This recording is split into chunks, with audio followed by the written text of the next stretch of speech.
Hello and welcome to ज़रा हटके। मुबश्शिर ज़ैदी, ज़रार खुड़ो और वसतुल्लाह खान का सलाम कबूल कीजिए।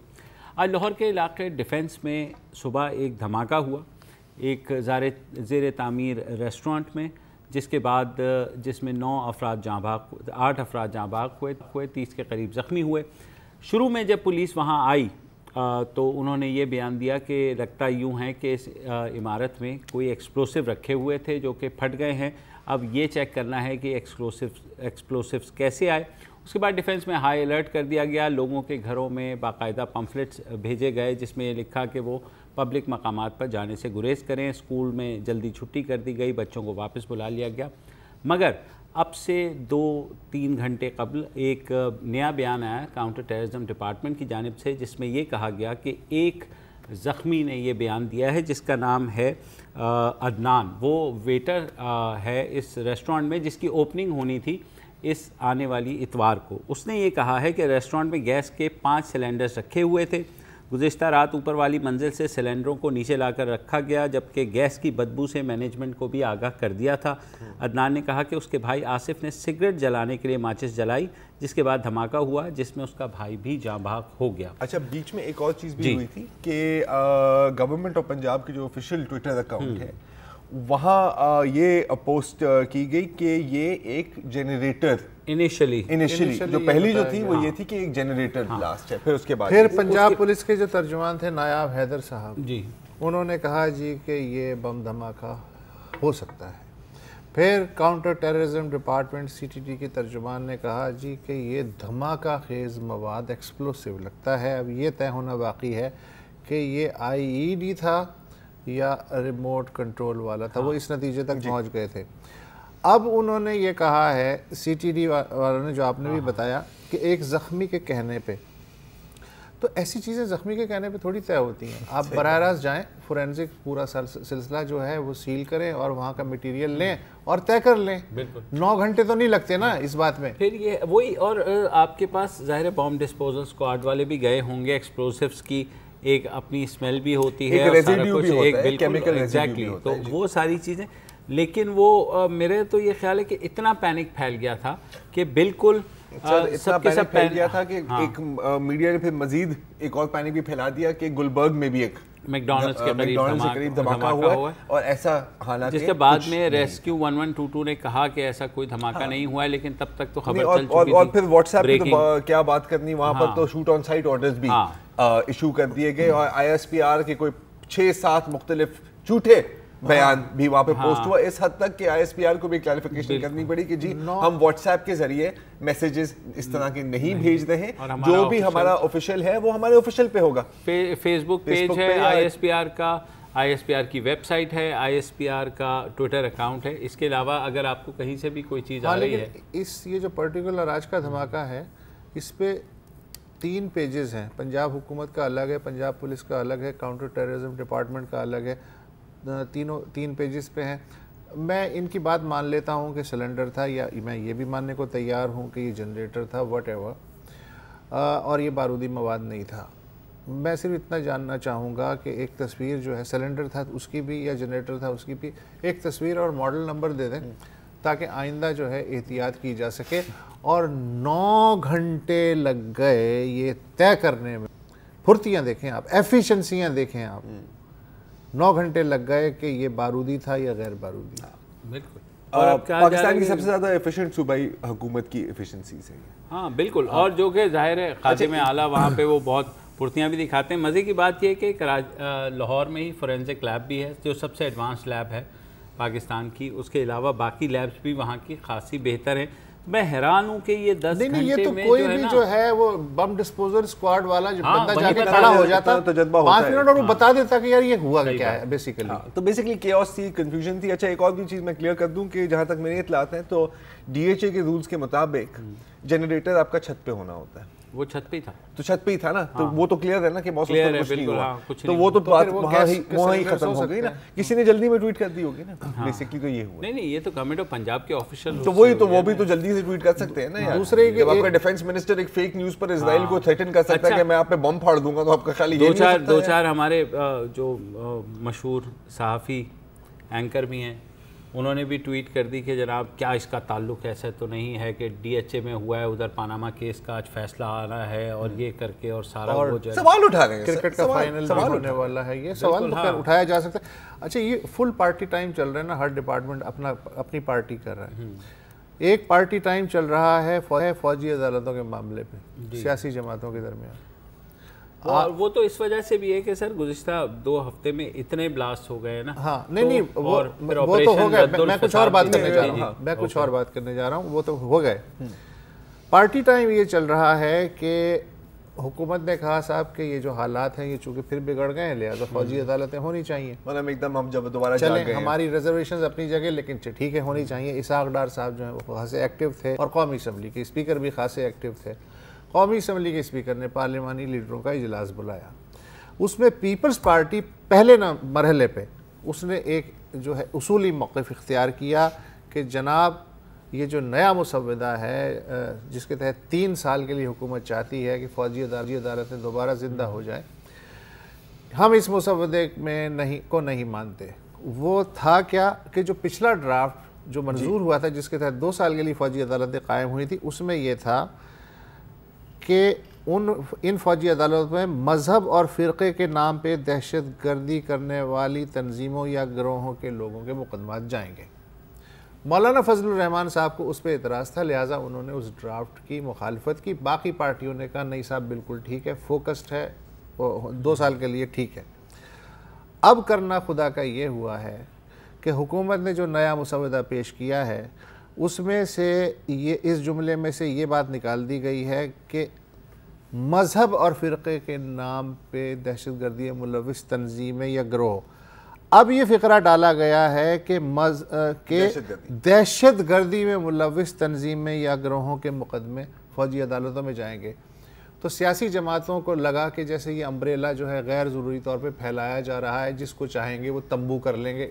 अब डिपेंड वही करता है कि डेफिनेशन क्या है टेररिज्म की, मगर उस JUIF जो है वो खुश है। हाँ, देखिए अब इस मामले में मतलब मैं बिल्कुल डिसएग्री नहीं कर सकता मौलाना फजलुर रहमान के साथ, क्योंकि BLA भी है, BRA भी है, BRP भी है, ठीक है। हाँ। हालांकि जो ये ज़रबे अज़्ब लॉन्च हुआ था और जिस मकसद से लॉन्च हुआ था और जिस वारदात के बाद लॉन्च हुआ था वो ऑब्वियसली उनकी टेररिज्म नहीं थी। लेकिन अगेन इम्पॉर्टेंट बात ये है कि आप दहशतगर्द तंजीम या दहशतगर्दी को डिफाइन कैसे कर रहे हैं, ये क्रूशल बात है। इसकी डेफिनेशन क्या है? वो डिफाइन बड़ा लूज करेंगे, वो भी लूज ही करेंगे। तुम और मैं भी आ जाएंगे बीच में। बिल्कुल हाँ, नहीं आएंगे, बिल्कुल हाँ। आ सकते हैं कोई भी आ सकता है। अगर हमने आना हो तो इसलिए मैं तो बड़ा खुश हुआ, लेकिन उसके लिए कोई कानून की मैं तो बड़ा खुश हुआ कि पीपल्स पार्टी ने उसूली मौक़िफ़ लिया कि भाईजान बिल्कुल आप डिफाइन करें, बिल्कुल पिल पॉइंट करें। और श्री मज़ारी साहिबा वो भी आज के इजलास में थी, उन्होंने भी कहा है कि साहब ये जो मुसव्वदा हमें तो एतमाद में नहीं लिया गया है। तो 2 पार्टियों ने स्टैंड लिया, लेकिन शाम आते ही आते जैसे जनरेटर से सिलेंडर और फिर बम और फिर सिलेंडर हो गया, इसी तरह फ़ौजी अदालतों का मामला भी उसूली से फिर पहले बेउसूली और अब डी वसूली हो गया है। इसलिए कि अब इत्तलात ये हैं कि पीपल्स पार्टी ने एग्री किया है कि वो कल के इजलास में शिरकत करेंगे। तहरीक इंसाफ पहले ही है, मौलाना फजलुर रहमान भी वहाँ होंगे और फिर सब हंसी खुशी रहने लगेंगे। और अयान अली भी चली गई है आज। हालांकि इसका इस खबर के साथ कोई ताल्लुक नहीं है। वैसे आपने ऐसी खबर है, आप खबर दे रहे हो, जितना जोर दे रहे हो ना मुझे शक हो चला है कि शक हो नहीं यार, कैसे है? मैं तो एम्फसाइज कर रहा हूँ। अच्छा, कोई ताल्लुक नहीं। वजीर आज़म नवाज शरीफ साहब वो उधर पार्टी टाइम चल रहा है अनकरा में, उन्होंने फुल धनिया पिया हुआ है। आज उनके बयान से जो है मुझे लगा, कह रहे हैं साहब ऑपरेशन जो है उसने दहशतगर्दों की कमर तोड़ दी है। अच्छा, ये अनकरा से उन्होंने बयान जारी किया है और आखिरी दहशतगर्द के खात्मे तक जंग जारी रहेगी। यार मैं तंग आके दोबारा ये कह रहा हूँ कि पहले आखिरी दहशतगर्दों को पकड़ लें, बिल्कुल, उसके बाद बाकी दहशतगर्दों को पकड़े, ताकि ये जो आखिरी दहशतगर्द का मैं हर हफ्ते हर वारदात के बाद नाम सुनता हूँ ना कि आखिरी दहशतगर्द, वैसे वो छुपा हुआ कहाँ है? तुम्हें मालूम है आखिरी दहशतगर्द? अगर पता होता तो यार अच्छा, फिर उन्होंने कहा कि हम कितने बाइख्तियार हैं। उसके लिए उन्होंने एक जुमला ये कहा कि पंजाब में रेंजर्स की तैनाती और रद्दुल फसाद का फैसला प्राइम मिनिस्टर हाउस में आपके भाई ने किया था, आपके भाई ने किया। ये ना समझे कि हम बेइख्तियार हैं। लेकिन पंजाब में रेंजर्स की तैनाती मेरा ख्याल है ये तो सूबाई हुकूमत नहीं बुलाती। हाँ, लेकिन विफाकी हुकूमत से दरखास्त नहीं करती, विफाकी वज़ीर दाखिला से करती है ना। हाँ। तो ये तो शहबाज शरीफ के घर पे ये फैसला होना चाहिए था ना, या उनके दफ्तर में। ये जो क्रेडिट ले रहे हैं प्राइम मिनिस्टर के, ये फैसला भी प्राइम मिनिस्टर हाउस में हुआ है, तो किथे गई जनाब सूबाई खुद मुख्तारी थे, किथे गई? वो तो आपका भाई, वो भी उनके भाई हैं। हाँ। तो भाई सबके भाई क्या आज आप लोग मेरा साथ देने पे आमादा नहीं है। हाँ, क्योंकि हमारे पास जो अभी वक्फा लेना, और वक्फे के बाद हम कुछ मीडिया गर्दी के ऊपर बात करना चाह रहे हैं। ये जो वीडियो है जो वैसे वायरल हुई है, और उसके बाद भी बहुत कुछ हुआ है, और सब पे बात करेंगे इस छोटी सी ब्रेक के बाद।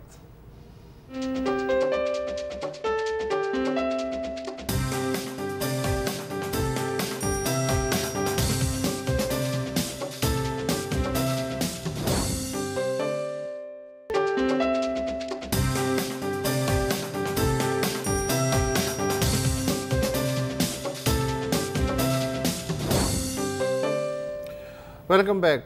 जब अब से 15 साल पहले इस पाकिस्तान में सिर्फ एक टीवी चैनल होता था, पाकिस्तान टेलीविज़न, तो हम तरसते थे कि ये देखो ये सरकारी चैनल है, ये हक़ाइक़ नहीं बताता, ये सच नहीं बोलता, ये सिर्फ प्रोपेगेंडा करता है। काश हमारा प्राइवेट मीडिया होता तो हम बताते कि इस मुल्क में क्या क्या हो रहा है। खैर वो फिर ज़ाहिर है आपको पता है चैनल्स आ गए, और बहुत सारे आ गए, 3 दर्जन के करीब आ गए।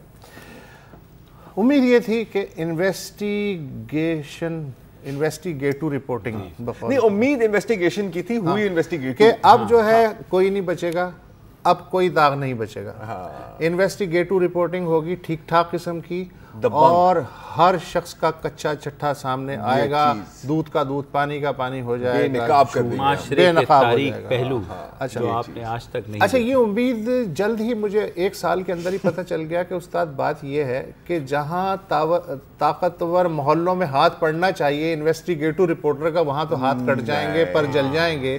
लिहाजा सबसे आसान तरीका ये है कि रेटिंग के लिए कुछ भी करेगा, और कुछ नहीं तो बेबस शहरियों पे टूट पड़ो ना आप, उनके बलबूते पे अपनी रेटिंग चमकाने की बेबस पे ही टूटना चाहिए। अच्छा, हाँ, वरना अपने दांत टूट जाता है।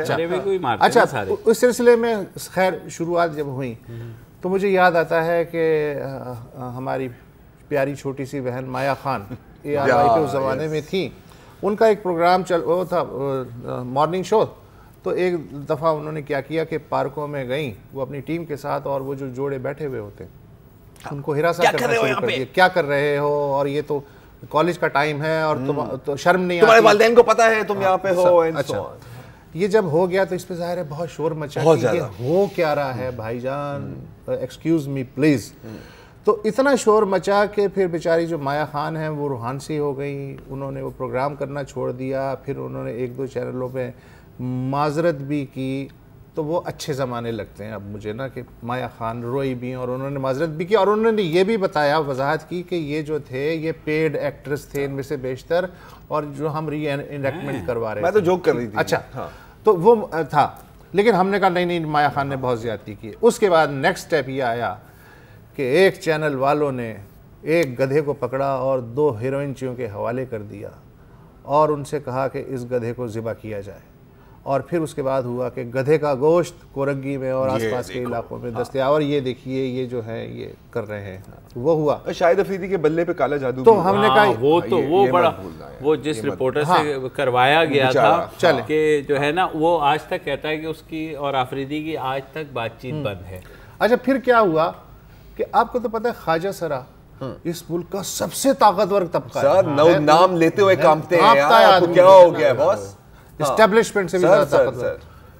ख्वाजा सराओं के घर पे एक चैनल की टीम कूद गई, और उन्होंने कहा कि ये तुम्हारा आपस में क्या रिश्ता है।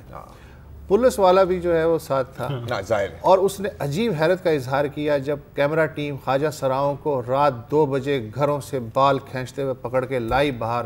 तो SHO ने कहा ये क्या हो रहा है मेरे इलाके में, यानी SHO भी नहीं पता था। और फिर वो करारवाक़ी सजा के लिए उसे थाने तक ले गया। तो ये अच्छा, ये काम चल रहा है, ठीक है, सही है।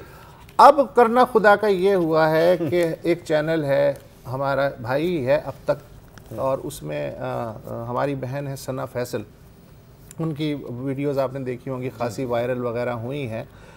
और उन्होंने ये जो इन्वेस्टिगेटिव रिपोर्टिंग है, हाँ, उनका एक प्रोग्राम है खुफिया, उसके ज़रिए एक नेक्स्ट लेवल तक उन्होंने पहुंचा दिया है। इसके क्या नताइज निकलेंगे, इससे आगे बात कहाँ तक पहुंचेगी, ये तो हम बाद में बात करेंगे।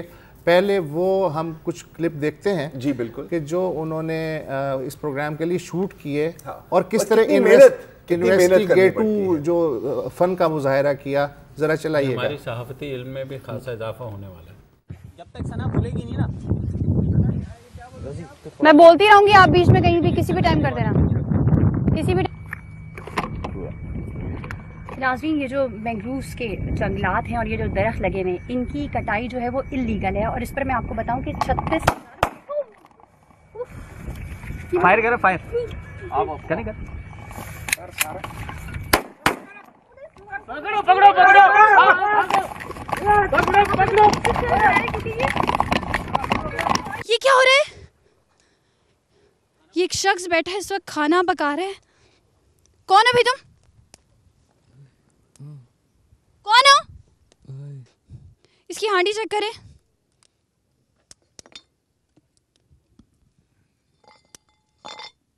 इतनी बदबू, झाग, गंदगी, क्या पका रहा है मुझे तो समझ नहीं आ रहा।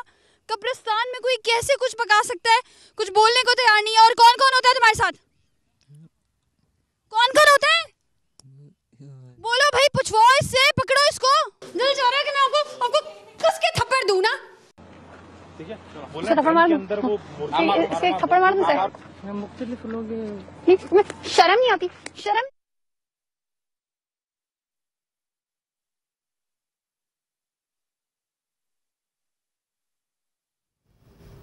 अच्छा चले, ठीक है, हो जाता है। आखिर फिल्में भी बनती हैं दुनिया में, फीचर फिल्में भी बनती हैं, सेटअप भी होता नहीं। ये अभी तो छोड़ दो ना, सहाफत है, वो तो आगे है, सहाफत अभी आगे और तरह से बात करने की कोशिश कर रहे हैं। ठीक है जी, रीएनेक्टमेंट में कैरेक्टर्स को चमाटे भी पड़ जाते हैं, थप्पड़ भी पड़ जाते हैं। ठीक है, ये भी टॉलरेट करने को हम तैयार हैं, कर लिया टॉलरेट। अब मसला ये है कि चादर और चार दीवारी, उसका क्या किया जाए। और ये क्लिप देख लें पहले, उसके क्लिप बाद देख लेते हैं, क्लिप के बाद बात करते हैं। बंद कर दो, मेरा क्यों ले रहे हैं भाई? नहीं, बंद कर दे। ये फैमिली है मेरी, फैमिली बेटी है मेरी, बेटे खोलो ले बंद कर दे। अच्छा, अम्मी को बुला दे। बंद कर दो, मेरे बच्चे हैं, फैमिली है, क्या कर रहे हैं आप? मेरी बेटी है ये, मेरा घर है, मेरे बच्चे रह रहे हैं यहाँ पर, आपको किसने यहाँ पर भेजा है? ये क्या है? अच्छा, ये क्या है? कोई तावीज शावीज और क्या है ये? कैमरा लगाओ इसको। नहीं, ये देखें, ये मेरा नहीं है, ये आप लोगों ने रखा है। अभी प्लीज खुदा अभी लेके कहता हूं मेरा नहीं है। अभी ये 30 कह रहे हैं, और आप ये जो है ना स्पाई कैम निकला यहाँ से। आप लोग किस तरह की बात कहिए? आपको अपनी बात कहने का पूरा मौका दिया जा रहा है। आप मुझे ये बताएं, आप एज अ गेस्ट जो है लोगों को सर्विसेज प्रोवाइड कर रहे हैं? गेस्ट हाउस नहीं है, ये मेरा घर है, फ्री अकोमोडेशन है। अभी बोला पेइंग गेस्ट हैं, ठीक है? ये बाहर आप बोर्ड क्यों नहीं लगाया हुआ? ये क्या है? ये क्या है? अच्छा बताएं। देखें, ये मेरा नहीं, आप लोग निकाल रहे हैं। आप घर से निकाल रहे हैं, लेकिन आप लोग ये गलत कर रहे हैं, आप लोगों ने रखा है ये। देखें, यही तो बात है जो। और ये जो लड़की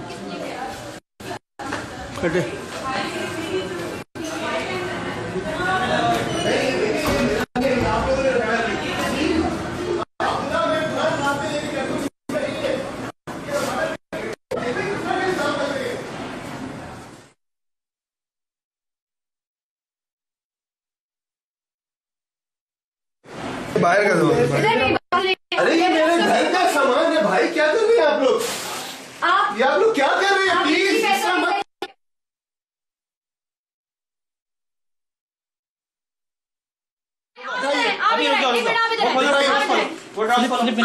देखें, आपने कुछ रखा है यहाँ पर, अल्लाह की कसम आपने रखा है।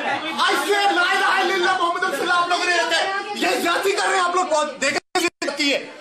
आप लोग ज्यादती कर रहे हैं। करेंगे, अभी और करेंगे। चलें, अभी सब आपको बताते हैं, अभी मैं आपको बता रहा हूँ अभी कौन हूँ ना मैं। ये आप देख सकते हैं मोबाइल भी उठा लिया, देखिए आपको बता हमारे घर से भी उठा रहे हैं और हमारे घर में जबरदस्ती। अच्छा, अब ये जो वीडियोस और जो बाकी जो वीडियोस आपने देखी, ये खुफिया टीम के साबिक कैमरामैन साजिद अली ने लीक की थी। साजिद अली के साथ क्या हुआ वो भी हम आपको इस ब्रेक के बाद बताएंगे। लेकिन अब इस क्लिप में आप कहेंगे कि यार इसमें क्या इतनी कोई बड़ी बात है। हाँ, माना कि आप किसी की रिहाइश में घुसे हैं, ठीक है, ऐसा नहीं करना चाहिए। हो सकता है कि ये जो साहब थे जो ला इलाहा इल्लल्लाह कर रहे थे, अपनी सफाइयां पेश कर रहे थे, हो सकता है बहुत बड़े दहशतगर्द हैं, कोई बहुत बड़े क्रिमिनल है। हो सकता है कि वो शराब की बोतल भी इसी की है। आखिरकार we only have his word ना। वो कुछ कह रहे हैं, वो कुछ कह रहे हैं। तो जिसको कहते हैं ना कि ये स्मोकिंग गन नहीं है, ये सबूत नहीं है। लेकिन सबूत जो है वो भी है इसी क्लिप के अंदर, और वो हम आपको दिखाएंगे इस ब्रेक के बाद। देखते रहिए।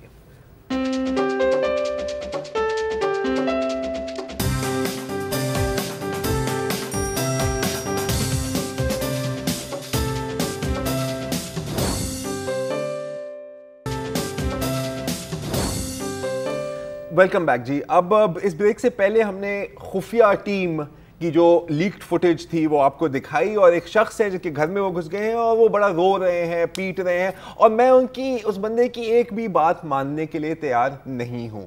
मैं ये भी मान लेता हूँ कि ये शराब की बोतल उसकी है, मैं ये भी मान लेता हूँ कि तावीज़ें भी उसकी हैं, हालांकि तावीज़ें घर में रखने में कोई जुर्म है इसके बारे में मुझे नहीं पता। लेकिन फिर इस वीडियो में एक और चीज़ नज़र आती है जो बहुत ही क्लियर है, वो आपको दिखाते हैं।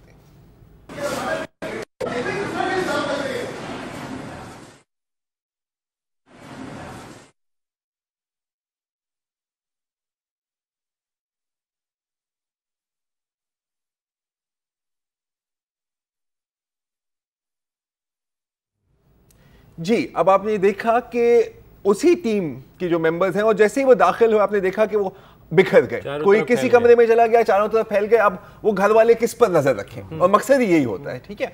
और पहले हमें कुछ नहीं नजर आया, शायद लैपटॉप के साथ कुछ रखा है, एक लाल दायरा था, लेकिन लाल दायरे से क्यों कुछ साबित नहीं होता। मैं तुम्हारे ऊपर भी लाल दायरा खींच सकता हूँ, आपके ऊपर भी खींच सकता हूँ, क्या साबित हुआ। लेकिन यहां पर वाज़ेह है कि एक शख्स ने अपनी जेब में से एक थैला निकाला, उस थैले में गोलियां थी, और वही थैला फिर वही गोलियां इस शख्स की दराज में रख दी, बिखेर दी। और फिर उसके बाद आता है एक्सपोज सीन, और आपको दिखाते हैं वो एक्सपोज सीन क्या है। यार इनको मुझे ना करें आप लोग, देखे भाई ना करें। ये आप जाति कर रहे हैं मेरे साथ। कुरान पाक की कसम, ये B21 है, वो वहाँ से उठा के दो पीछे साथ वो पड़ी है। B21 मेरी दांतों की दवाई। अरे देखो बुलेट्स निकाल रहे हैं यहाँ से, ये देखो, ये गोलियां बंदूक की गोलियां। तो मैं वही तो कह रहा हूँ, ये जाति कर रहे हैं। नहीं, आप लोगों ने रखी है जैसे वहाँ। आप कैमरा शूट करें, मैं बताता हूँ। आप लोग जाति कर रहे हैं। वही गोलियां जो इन लोगों ने खुद दराज में रखी, वो ही कि ये देखें आपके घर से क्या निकला, वही गोलियां निकाली। अब ये अब रेटिंग्स का गेम नहीं रहा, ये अब फेकिंग रीएनैक्टमेंट का गेम नहीं रहा, ये अब मेरी नजर में क्रिमिनल केस बनता है। मौत और जिंदगी का खेल है यार। आज के दौर में जबकि हर तरफ जो है ये ऑपरेशन, वो ऑपरेशन, दहशतगर्दी फलाना, ये जो है एक जिंदगी बर्बाद करने की सीधी जो है एक कोशिश है। अब मुझे नहीं पता कि इस पे क्या किया जा सकता है। नहीं, अब बर्बाद सिर्फ ये भी नहीं हुए, बर्बाद वो भी बंदा हुआ है कि तकरीबन जिसने ये वीडियो लीक की है। वो है कैमरामैन साजिद जी, जिसने ये वीडियो दिखाई कि किस तरह से उसने रखा। अच्छा, साजिद को अब तक की इंतज़ामिया ने निकाल दिया है, उन्होंने ये कहा है, साथ ही उन्होंने एक वजाहत भी दी है इन क्लिप्स के आने के बावजूद के बाद कि भाई इनको एडिट किया गया है। अच्छा। और जो है ये इस तरह नहीं है जिस तरह नजर आ रही है। कानूनी ये गोलियां नहीं थी, एक्चुअली ये टाफियां थी जो साजिद ने एडिट करके गोलियों में तब्दील। तो ये तो इस तरह तो हम भी ऐसे कर सकते हैं, जैसे ये मैंने गंदापुरी शहद की बोतल रख दी आपके सामने, आपको लग रहा होगा कैमरा पे कि ये एक कॉफी का मग है और खाली है, लेकिन ऐसा नहीं है। हमने वीडियो एडिटिंग के जादू के जरिए गंदापुरी शहद को एक खाली कॉफी मग बना दिया। ये इन कैमरामैन जो है उनको आज उठा लिया गया प्लेन क्लोथ्स में FIA के लोगों ने। अब मुझे नहीं पता क्या हुआ। उससे पहले उन्होंने एक वीडियो सोशल मीडिया पे अपलोड की जी, हाँ, वो दिखानी जरूरी है। वो देख लें कि वो कैमरामैन का मौक़िफ़ क्या था। रहीम, अस्सलाम वालेकुम मेरे सोशल मीडिया के दोस्तों और साथियों और मोअज़्ज़िज़ साथी भाइयों, आप सबके इल्म में है कुछ दिन कबल अब तक के प्रोग्राम खुफिया की कुछ वीडियो मैंने वेबसाइट इंटरनेट पे डाला, सोशल मीडिया में अपलोड की, जिसकी बिना पे होना तो ये चाहिए था कि उनके खिलाफ कार्रवाई हो। उल्टा मुझे पाबंद सलासल करने की कोशिश की जा रही है। मुझे पता है मुझे काफ़ी हरासा किया जा रहा है। मैं घर से बेघर हूँ, मैं अपने घरों में नहीं सो रहा, मेरे घर वाले परेशान हैं। घर वाले बताते हैं कि गली के कोने पे आज कौन शख्स खड़ा है, लिहाजा अगर मुझे कुछ हो जाता है इसके जिम्मेदार अब तक के प्रोग्राम खुफिया टीम होगी। खुफिया प्रोग्राम से मेरे खिलाफ आते हैं, जो लोगों की चार दीवारी को पामाल करते हैं, उनके तकद्दुस को पामाल करते हैं। जी, आपने साजिद की वीडियो देखी, जिस खदशे का वो इजहार कर रहे थे वो आज सच भी हुआ कि आज उन्हें प्लेन क्लोथ्स में FIA वाले उठा करके ले गए। और आज हमारे साथ मौजूद हैं जियो न्यूज़ के ब्यूरो चीफ फ़हीम सिद्दीकी साहब। ख़ुद भी ये बहुत ज़बरदस्त क्राइम रिपोर्टर रहे हैं, FIR के नाम से एक प्रोग्राम भी करते थे, लेकिन मुझे यकीन है वो भी हमारी तरह आजकल मुँह छुपाए फिर रहे हैं, क्योंकि जो नई ब्रीड आई है जो कि बगैर किसी सहाफ़ती असूल के किसी के भी घर में कूद जाएगी, किसी वो के बंदर भी है जिनके हाथ में उस तरह आ गया। सर ये पता है क्या है, ये असल में क्रिमिनल रिपोर्टर है। ये नहीं कि क्राइम पे रिपोर्ट करते हैं, खुद क्रिमिनल है। ये नशरियाती बहरूपिये हैं, ये जराइम पेशा लोग हैं। बिल्कुल इनका मीडिया माफिया और है, पैसे लेकर के अगर प्रोग्राम करते हैं, ब्लैकमेल करते हैं। फ़हीम, अस्सलाम वालेकुम। सबसे सॉरी हम आपको बीच में भूल गए, आपस में ही जो है हमने रोना रोया। आप बताइए फ़हीम। अच्छा फ़हीम सिद्दीकी, मेरा ख्याल और मैं हमसे नाराज़ तो नहीं हो गए? मुझे नहीं सर, टेक्निकल इशू हो गया। मैं ये कहना चाह रहा हूँ कि ये नशरियाती बहरूपी और जो जराइम पेशा हैं, क्या तमाम प्रेस क्लब और सहाफ़ती तंजीमें इन्हें ब्लैक लिस्ट कर सकती हैं?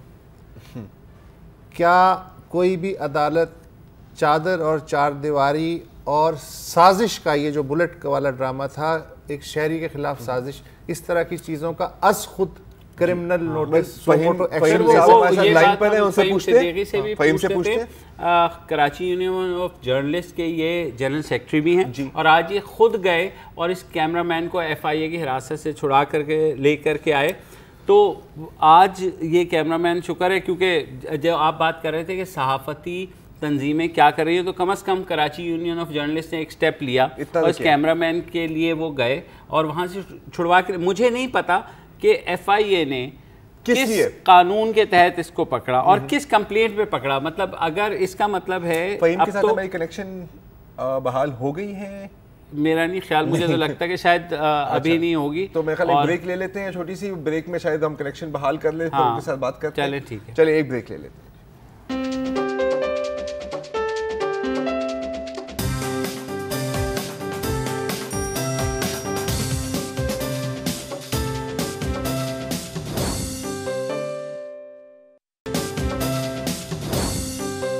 Welcome back. और फ़हीम सिद्दीकी से रब्ता हमारा खुफिया तौर पर मुनक़ता हो गया था, तो अब दोबारा बहाल हो गया है।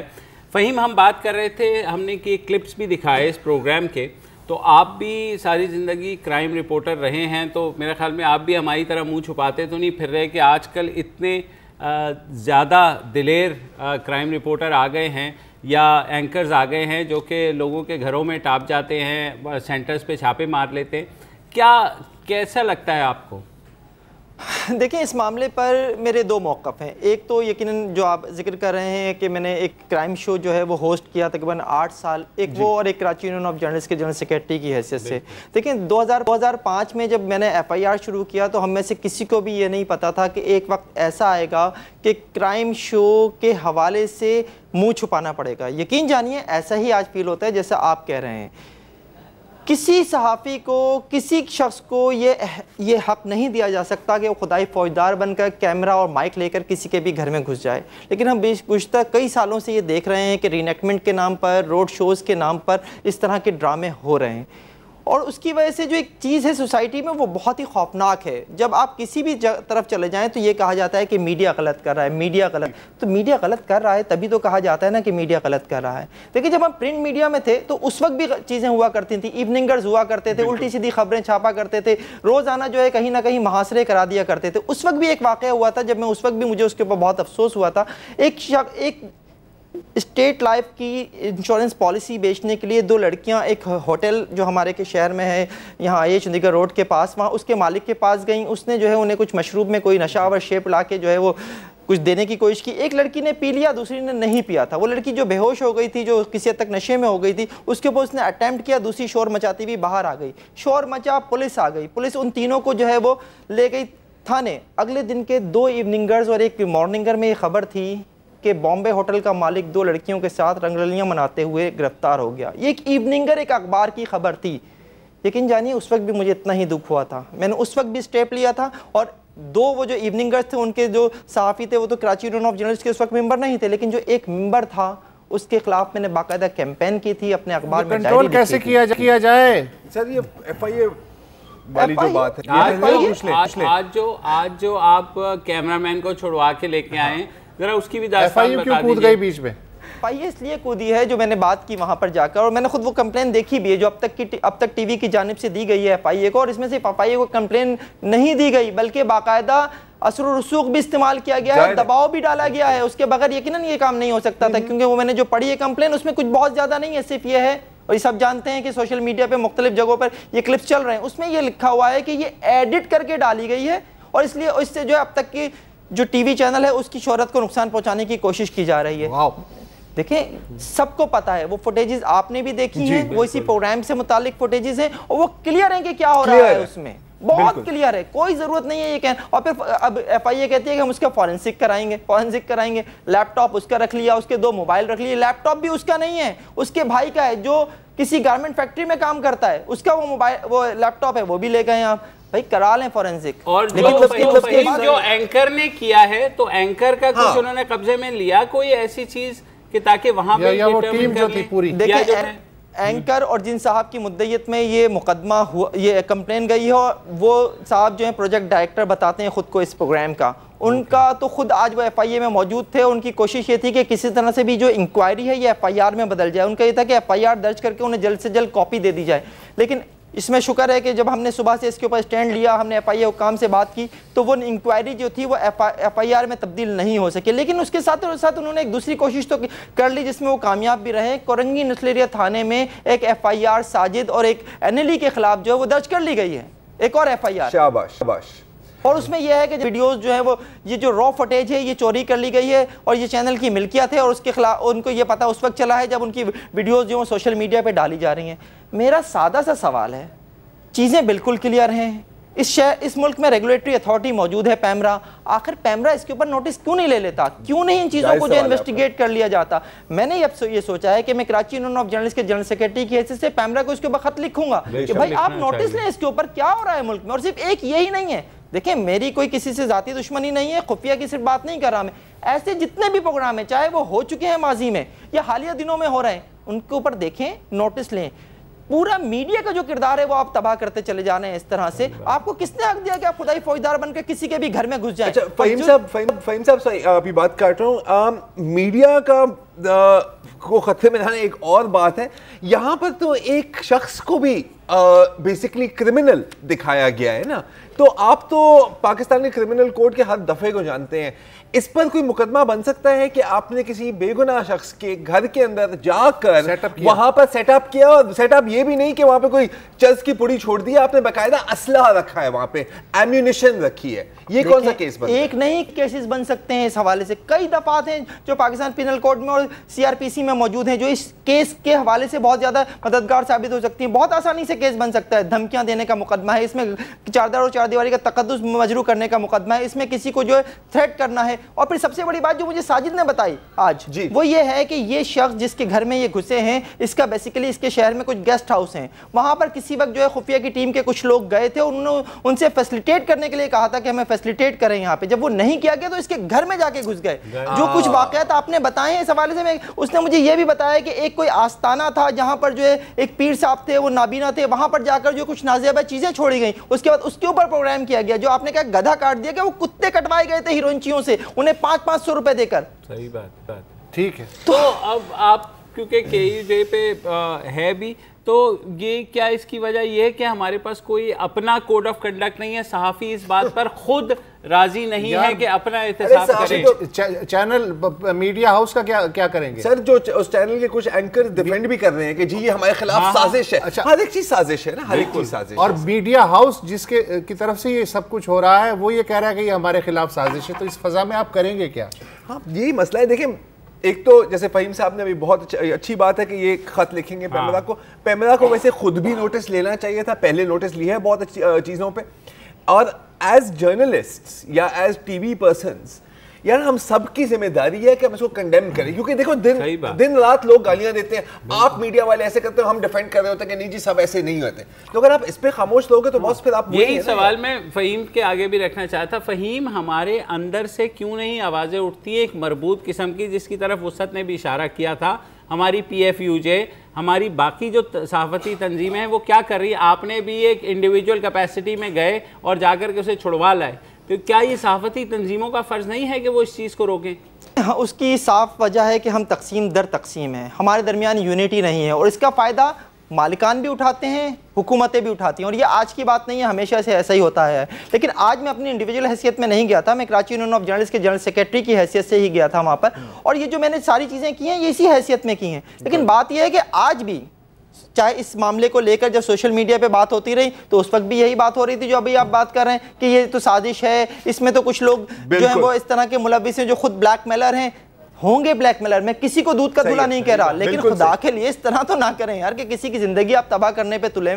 किसी भी घर में घुस जाएंगे आप, किसी को भी आप ये कह देंगे और फिर बाद में आपको वजाहतें करनी पड़े किसी चैनल पे बैठ के, तो आप कहते हैं वो तो पैड आर्टिस्ट थे। और अगर ये क्या है भाई, और अगर साजिद अली कैमरामैन ये वीडियो लीक्स ना करती, वो बंदा तो बर्बाद है। वो बंदा बर्बाद है, लेकिन अब साजिद अली बर्बाद है ना। हाँ, अब साजिद अली बर्बाद है, क्योंकि देखिए एक के बाद दूसरे मैं ये बता सकता हूँ कोई निजी चैनल इसको हायर भी नहीं करेगा। सर, बंदा तो अभी भी वो बर्बाद हो गया है। हाँ। क्योंकि ये प्रोग्राम जब रिकॉर्ड हुआ और सारा कुछ वो हुआ है, तो वो उसको तो उन्होंने जो जहनी उसको अजियत देनी थी, जो उसके बच्चे वहाँ बैठे वो क्या सोचेंगे यार। और खुदा का कुरान का नाम मैं कंक्लूड कर लूं, अगर मेरा जी चाह रहा है। फ़हीम सिद्दीकी साहब, आपका बहुत बहुत शुक्रिया, आपने इनपुट दिया और मामले को आगे बढ़ाया। सना फैसल, जाहिर है कि अगर मैं उम्र देखूं तो मेरे बच्चों जैसी है वो, और ये जो पूरी ब्रीड है, सिर्फ सना की मैं बात नहीं कर रहा, ये जो पूरी ब्रीड है, ये ज़ाहिर है एम्बिशियस होना कोई जुर्म नहीं है, होना भी चाहिए। ये ध्यान रखें कि अगर आपको सिर्फ मीडिया को करियर बनाना है, अगर करियर नहीं बनाना तब तो ठीक है, जो आप कर रहे हैं करते रहें, लेकिन अगर इसको करियर बनाना है तो आप, और शोहरत कमाना, और शोहरत भी कमाना है, तो शोहरत अगर आप ख़राब तरीके से कमाने की कोशिश करेंगे तो वो तो मुजरिम भी मशहूर हो जाता है। शोहरत कोई ऐसा मसला नहीं है। अगर आप प्रोफेशनल अखलाकियात से इनकार करेंगे तो यकीनन आप किसी के हाथों इस्तेमाल हो रहे होंगे, लिहाजा अपने ज़मीर और अपनी रोज़ी रोटी को हलाल करके कमाएं। यही मेरा एक पैगाम है। इसी के साथ इजाज़त दीजिए। सर, ये दीवार पे सर मार रहे थे, प्रोफेशनल है, बता रहे थे प्रोफेशनल क्रिमिनल, ये प्रोफेशनल क्रिमिनल। आज के लिए इतना ही, कल फिर मुलाकात करेंगे, इजाज़त दीजिए, खुदा हाफिज़।